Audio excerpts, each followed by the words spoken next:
pozdrav svima ljudi, dobrodošli u moju prvu epizodu kako skinuti igricu koja se plaća, a da vi skinete besplatno. Sada krećemo. Znači prvo što morate da uradite jeste da odete na Google i ukucate Aptoide. Sad ću vam ja pokazati. Evo ovo ukucate. Fuck, što sam pipnuo.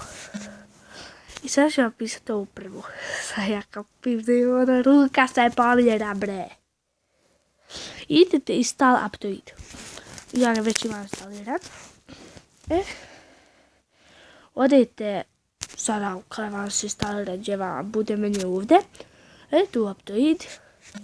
I da, sada ću vam pokazati kako da skinete Farming Simulator 18. Znači idete ovako FS i pišite razmaknuto i 18. Ja sam ga već skidala, sad će nam možda tu biti novi serijal. Idete ovako, uđite u Farming Simulator. Vidite, za vama tu piše install. Ja sam to pipnuo zato što ja imam još nešto pokazati da ne bi sebi sjebali telefon. I rekla bi ja sam kriv, a neću biti.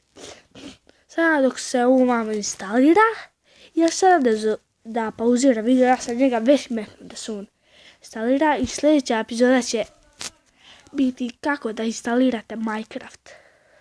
Ali ne baš neću. Zato što ja to i nešto malo sjeban sad. Morate koristiti jedan hak. Ja znam taj hak kako se zove, ali ne znam ga koristiti tako da ne bi ja isprobavao i da i vi ispravate i ja. Da sjebim se po telefone, pa kako ću snima na YouTube-u? Buras.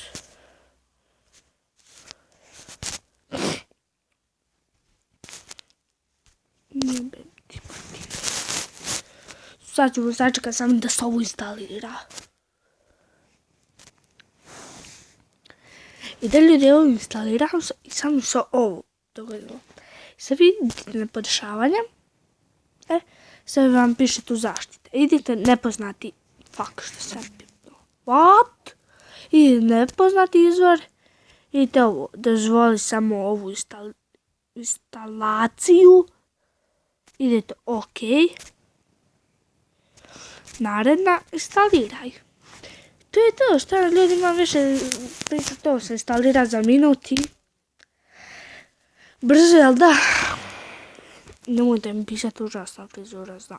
Da, lajkujte ovaj video, šerite sa drugarima i ostavite subscribe. I da postanemo Čombetova braća. Piskal. Ništa. I to je bilo to. U ovoj epizodi mi se možemo vidjeti u sljedećoj. Da, u sljedećoj epizodi ovog serijala će biti Minecraft. Da. Znači, tu sam imao činio neki bombon, ali sam pojao. Dok sam gledao neke klipa na YouTube. I to. Mi se vidimo u sljedećoj epizodi. Do tada veliki poz ovog serijala. I da istupim. Samo me čujete, ali ne vidite me. I tada veliki poz i mi se možemo vidjeti u sljedećoj epizodi i do tada veliki poz. Ćao!